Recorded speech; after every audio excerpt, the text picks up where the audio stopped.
Assalamualaikum dan salam sejahtera. Kita berjumpa sekali lagi dan mungkin ini adalah pertemuan terakhir kita memandangkan anda semua dah nak berinternship ya.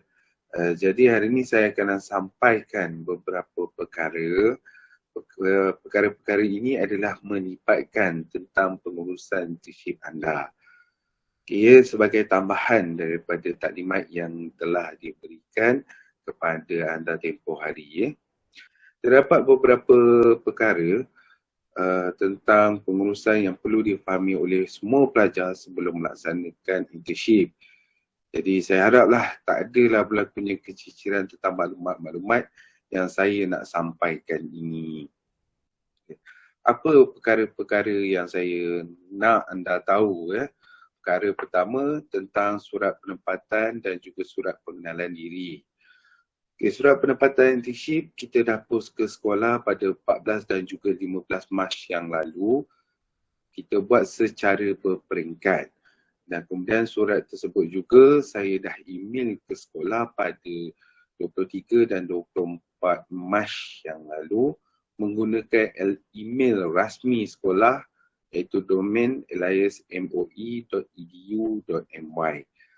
Okay, jadi kalau kata ada sekolah belum terima, agak susah sikit ya kita nak terima kenyataan tu sebab kita dah post dan juga kita dah email. Memang berlaku dalam proses penghantaran ni, ada sekolah tak dapat lagi surat ya. Semasa taklimat ini saya rakamkan masih lagi ada yang belum dapat. Saya pun tak pasti apa yang berlaku dan saya akan semak baliklah dengan pejabat pentadbiran untuk bersemakan dengan pejabat pos ya. Kita takut surat kita tak sampai. Okay. Tapi sebagai backup kita dah email. Saya harap pihak sekolah adalah buka email rasmi ni ya. Pautan kedua-dua dokumen, surat pengenalan diri dan juga surat penempatan kita akan masukkan di ruangan description taklimat internship pelajar yang telah kita lakukan tempoh hari. Okey, di situ kita akan letakkan segala jenis pautan, bukan setakat dua dokumen ini, malah dokumen-dokumen lain kita masukkan di situ ya. Untuk surat penempatan, saya minta anda mak turun, cetak dan serahkan satu salinan jika perlu kepada pihak sekolah. Jika sekolah dah terima, tak perlulah, hanya untuk simpanan kamu saja. Sebenarnya bukan setakat surat penempatan praktikum ya, internship saja ya. Surat-surat penempatan seperti penempatan PBS, penempatan praktikum, kalau boleh simpan. Sebab itu adalah salah satu bukti yang anda telah melaksanakan amalan profesional di sekolah-sekolah yang telah ditetapkan dan juga sekolah yang telah anda pilih. Ya, dia macam satu dokumen rasmi, dokumen yang boleh digunakan pakai. Ya. Okey, seterusnya tentang portfolio internship. Okey, berkenaan tentang portfolio internship, saya pasti ada ramai pelajar yang dah mula ambil daripada senior, ada yang dokumen internship 2018, ada dokumen internship 2019. Setelah kita buat semakan, sebenarnya kita keluarkan satu lagi dokumen internship 2022. Okey, dokumen internship 2022 ni kita buat penyusunan semula agar portfolio tu nampak lebih teratur. Bukan nak kata sebelum ni tak teratur, maksudnya kita update berdasarkan garis panduan yang terkini. Okay, portfolio internship perlu disediakan secara fizikal. Kita tak buat site macam praktikum tu hari. Kita cuma buat secara fizikal sebab memandangkan anda semua akan pergi ke sekolah untuk amalan profesional kali terakhir ni ya. Jadi kita perlulah sebab praktikum 1, praktikum 2 sepenuhnya secara penyediaan secara dalam talian, jadi kita buatlah secara fizikal. Okey, portfolio ni namanya pun portfolio, ia perlu dibawa sepanjang masa dan juga perlu dihantar kepada guru besar setiap kali hari Jumaat untuk semakan. Ya. Okey, saya tak menerangkan tentang portfolio ni, dokumen internship 2022 ni, apa dokumen yang ada dalam tu. Sebab saya berpandangan, sebab saya dah tengok daripada tahun 2017, 2018 sehingga 2021, selalunya pelajar tak ada masalah untuk membina portfolio sebab berdasarkan pengalaman sedia ada pelajar menyediakan portfolio, maka pelajar mudah untuk menyediakan portfolio internship ni. Dia lebih ringan, dia pertengahan antara portfolio PBS dan juga portfolio praktikum. Portfolio internship berada di tengah-tengahnya. Jadi itulah gambarannya. Saya harap pelajar taklah terlalu tertekan sebab kandungannya lebih sikit dan penyediaannya lebih mudah, ya. Okey. Seterusnya, kita ada borang maklumat mentor ataupun guru pembimbing. Perkara ni saya minta korang, anda semua pergi ke sekolah nanti, cuba semak dengan pejabat pentadbiran adakah borang tersebut sudah dihantar. Kalau kata belum dihantar, maka korang, kalau kata sudah dihantar, korang mintalah satu salinan, korang simpan. Dan jika belum, korang ambillah borang tu dan korang simpan sementara. Borang tu perlu juga dihantar ke unit praktikum, tapi kita akan macam biasalah setiap kali habis praktikum macam hari tu, kita keluarkan satu salinan semak dan mana pelajar perlu hantar dokumen-dokumen tersebut ke unit praktikum. Termasuklah salah satunya dokumen borang maklumat mentor ini. Okey. Pautannya untuk borang ni sama juga, kita akan letakkan di ruangan description rakaman taklimat. Bukan taklimat yang ni, taklimat bersama dengan ketua unit praktikum. Okey, seterusnya borang kehadiran. Okey, kalau dulu kita minta pelajar untuk sediakan 1 bulan 1 borang, tapi untuk internship kita terima untuk 1 borang untuk 2 bulan. Jadi gabungkan April dan Mei. Ianya mudah, ya. Sebab kita terima sebab mudah untuk kita cari dan juga semak, ya. Okey, kehadiran internship perlu disediakan mengikut unit pelajar.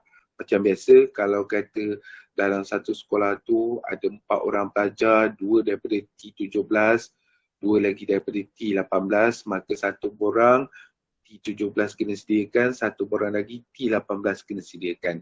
Walaupun dalam satu sekolah, ya. Okey, borang rumusan kehadiran internship, orang kena sediakan secara individu. Ya, setiap orang kena buat borang ni. Dan ianya akan dihantar, korang kena hantar borang ni selepas tamat internship. Nanti sebelum tamat internship tu, kita akan berikan satu senara semak lah macam saya cakap tadi untuk korang hantar dokumen-dokumen yang kita perlukan. Ya. Seterusnya, tentang video projek. Saya nak beritahu anda, video projek yang anda lakukan ataupun aktiviti yang anda laksanakan di sekolah, anda perlu sediakan 2 video. Ya, dalam portfolio dan juga garis panduan ada 2 video yang korang kena sediakan. Video pertama adalah macam mana korang membina atau membangunkan projek ataupun buat persiapan melaksanakan aktiviti tersebut, ya, ataupun projek tersebut. Jadi korang buat je. Korang rakam lebih kurang, rakam sikit-sikit, lepas tu korang gabungkan dalam satu video dan korang upload dekat YouTube. Dulu kita bagi kebebasan kepada pelajar sama ada nak buat dalam share Google Drive ataupun boleh letak dalam YouTube. Buat masa ni kita dah buat keputusan kena upload kat YouTube supaya ia lebih mudah untuk diakses. Okey, dan juga mudah juga untuk dinilai, ya. Okey, dan satu lagi video, tadi saya ceritakan tentang video untuk pembuatan ataupun pembinaan pembangunan sesuatu projek. Dan satu video lagi, bagaimana pelaksanaan aktiviti itu dilakukan. Okey, ataupun bagaimana projek yang korang buat itu digunakan. Ya, kalau kata korang bangunkan projek berkenaan ABM, korang rakam pula satu video macam mana ABM tu digunakan untuk membantu untuk digunakan dalam bilik darjah. Kalau kata yang buat aktiviti, itu senang. Kita rakam je aktiviti tu, kita renderkan dalam satu kita gabungkan dalam satu video dan kita upload kat YouTube. Itu senang. Tapi kalau yang berkenaan tentang macam mana nak guna, kena ada buat macam demo lah. Dan kalau paling baik ada rakaman macam mana majlis untuk perasmian. Bercakap dengan majlis perasmian ni agak sukar sikit lah sebab musim-musim sekarang ni kita tak ada perhimpunan di sekolah.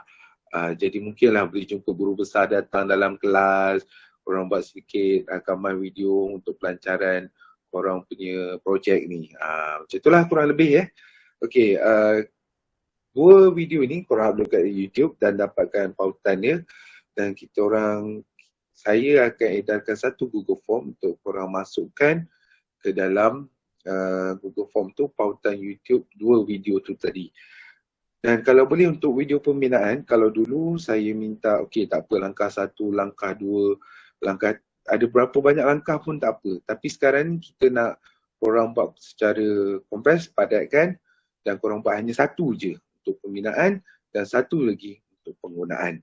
Satu bina, satu macam mana nak guna ataupun laksana. Mungkin saya ada pernah bagi tahu macam apa berkenaan 2 filem ni. Okey, kalau kata anda masih lagi buntu, bolehlah cuba cari-cari di YouTube ke di mana-mana tempat di alam maya alam cyber untuk dapatkan 2 filem ni untuk korang tengok. Manalah tahu korang ketandusan idea, tak tahu nak buat macam mana. Saya bagi refresh balik, mana tahu korang tengok video ni, korang boleh tengok macam mana inovasi pendidikan tu dilakukan.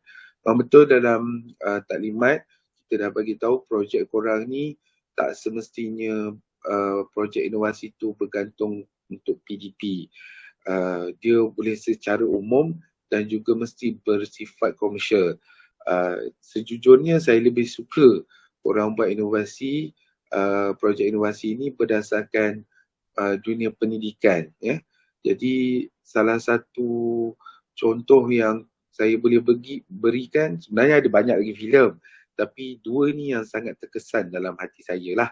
Jadi saya sukalah kalau korang tengok movie ni, 2 filem ni untuk mendapatkan idea. Mana tahu walaupun korang dah ada idea, tapi korang mungkin ada perkara yang mungkin korang tengok movie ni, cikgu ni menghadapi situasi sama dengan aku, jadi cikgu ni buat macam ni, jadi aku pun kena buat seakan-akan macam ni untuk menyelesaikan masalah aku. Contoh sekadar orang kata apa, kita bukan nak meniru. Saya selalu cakap kita bukan nak meniru, kita nak cari acu. Macam mana kita nak buat seperti mana orang lain buat dalam kita punya orang kata apa cara. Cari acu macam mana cara orang buat, bukannya kita meniru. Kita tengok macam mana orang buat supaya kita boleh buat sendiri. Itulah yang dinamakan pembelajaran. Okey, tentang urusan borang PR3. Seperti mana yang telah ditaklimatkan, memang kita tak nafikan. Saya cakap secara jujur paling banyak berlaku kecurangan, paling banyak berlaku ketidakjujuran apabila pelajar menghantar sendiri borang PR3 ni. Kita tengok drama yang paling dahsyat apabila kita menguruskan internship yang lepas, batch yang lepas. Jadi saya dengan Cik Man, dengan Ketua Unit Praktikum, dah buat keputusan bahawasanya tiada lagi pelajar dibenarkan untuk membawa borang PR3 bagi pihak guru. Kami tak benarkan lagi dah. Sebab apa? Sebab kita dah tengok depan mata kita, bukan setakat bukti pada sampul yang telah kita berikan, malahan senang ceritalah, nak menipu tak pandai lah, senang saya cakap lah. Bila dihantar kita tengok ada kesan sampul tu dah dibuka, mati-mati pelajar tak nak ngaku, tapi kita tahu sampul tu telah pun dibuka oleh pelajar. Jadi kita tak benarkan. Okey, borang PR3 ni mestilah dihantar oleh pihak sekolah, sama ada melalui pos ataupun serah tangan. Okey, kalau kata melalui pos, memanglah sepatutnya sekolah lah kena sediakan sediakan peruntukan untuk menghantar borang tersebut. Tapi saya juga suka kalau pelajar ambil inisiatif, sediakan orang kata sampul surat berbayar ke yang dah siap ada alamat IPG untuk guru hantar borang tu pada kami. Okey. Borang tersebut borang tersebut semua pelajar kena ambil. Jadi kaedah yang saya dah aturkan, ketua unit mesti datang ke unit praktikum pada 3 petang pada 3 petang Jumaat 8 April untuk ambil borang tersebut bagi unit dia sahaja. Okey, kalau kata ketua unit tak boleh hadir, boleh minta wakil untuk ambil borang tersebut. Okey, jadi pelajar-pelajar korang semua ambil pula borang tu daripada ketua unit korang. Okey, borang ni kita akan sediakan secara individu, kita akan letakkan dalam sampul dan pelajar korang perlulah menyerahkan borang ni pada hari pertama masa korang sampai melapor diri untuk berinternship Serahkan pada guru pembimbing, cikgu ini saya punya borang, saya serahkan pada cikgu. Jadi korang jangan simpan-simpan, takut nanti borang tu tak tahu di mana. Bila cikgu nak menghantar, pastikan cikgu matrikan sampul ni. Boleh beritahu cikgu, tak payahlah guna lilin merah sebab lilin merah ni, cap mohon yang menggunakan lilin merah ni dah semakin pupus. Cukup sekadar dengan menggunakan cap bulat saja. Cap bulat saja, tak perlu gunakan lilin. Letakkan cap bulat ni, buat cap bulat ni pada setiap penutup sampul. Penutup sampul ada 2 bahagian, kiri kanan atau atas bawah, pastikan kedua-duanya ada. Jangan satu side ada, satu side tak ada. Tak boleh macam saya cakap tadi, ini boleh serah tangan ataupun boleh dipost ke unit praktikum dan ini adalah alamatnya, jadi perlu hantarlah ke alamatnya. Tarikh akhir penghantaran borang PR3 ni adalah pada 3 Jun 2022. Jadi bolehlah minta guru pembimbing untuk buat persediaan awal. Sebelum penghantaran, pastikan guru pembimbing buat salinan. In case kalau ada apa-apa berlaku, contohnya borang tidak sampai ke, borang lewat sampai ke, kita akan minta guru pembimbing untuk kemukakan salinan. Jadi bagi tahu cikgu nanti sebelum cikgu post borang ni, pastikan cikgu buat salinan dulu, cikgu simpan. Tak apa, ambil gambar dengan handphone pun tak apa. Pastikan ada salinan. Tapi kalau ambil gambar dengan handphone, pastikan jelas. Jangan nanti bila kita zoom, apa pun tak ada. Maksudnya tulisan tak nampak. Okey, pastikan jelas Okey, macam saya cakap tadi, unit praktikum tidak akan menerima borang PA3 yang dihantar oleh pelajar. Dan juga sekiranya ada keraguan dalam bungkusan yang kami terima, kami berhak untuk menolak penghantaran tersebut Saya tak nafikan, mungkin ada yang banyak idea macam-macam lah. Pihak sekolah tak nak post, korang tolong post bagi pihak sekolah. Kalau kata kami buka je sampul tu ada orang kata cacat celah je, adalah yang tak kena, kami akan tolak.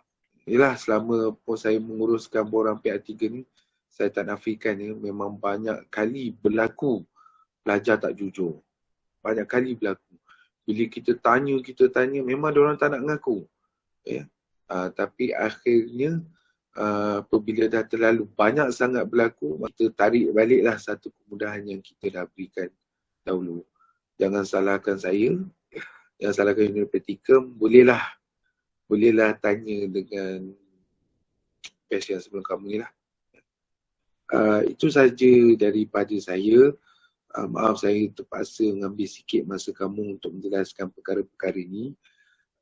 Jika ada apa-apa pertanyaan, bolehlah WhatsApp saya, PM, kenalkan nama dan juga tanyalah apa yang kamu nak tanya.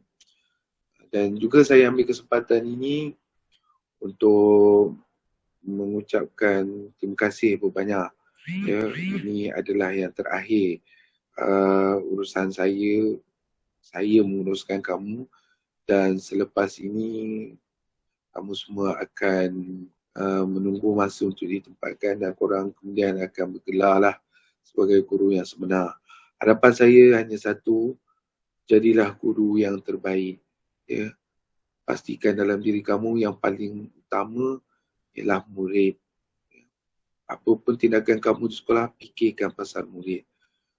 Saya harap sangatlah dan saya sini berdoa agar korang semua berjaya dalam urusan penempatan nanti. Saya juga ambil kesempatan saya nak mohon maaf jika selama saya menguruskan kamu ada banyak yang terasa hati, ada banyak yang tak puas hati, ada banyak yang korang rasa cakap ini tak patutlah buat macam ni. Saya mohon maaf. Apa yang saya lakukan adalah untuk kebaikan semua orang. Walaupun korang rasa apa yang saya buat tu tak adil pada waktu dan ketika itu, tetapi ketahuilah ada hikmah di sebalik apa yang telah berlaku. Kalau boleh jagalah keselamatan, kita akan berinternship. Dalam pertengahan internship tu ada pula kita akan menyambut hari raya. Jadi jagalah keselamatan apabila pulang ke kampung nanti. Berhati-hati di jalan raya dan berhati-hati di musim-musim COVID ini. Okay, itu saja daripada saya. Sekian, terima kasih. Selamat Hari Raya Aidilfitri, maaf zahir dan batin.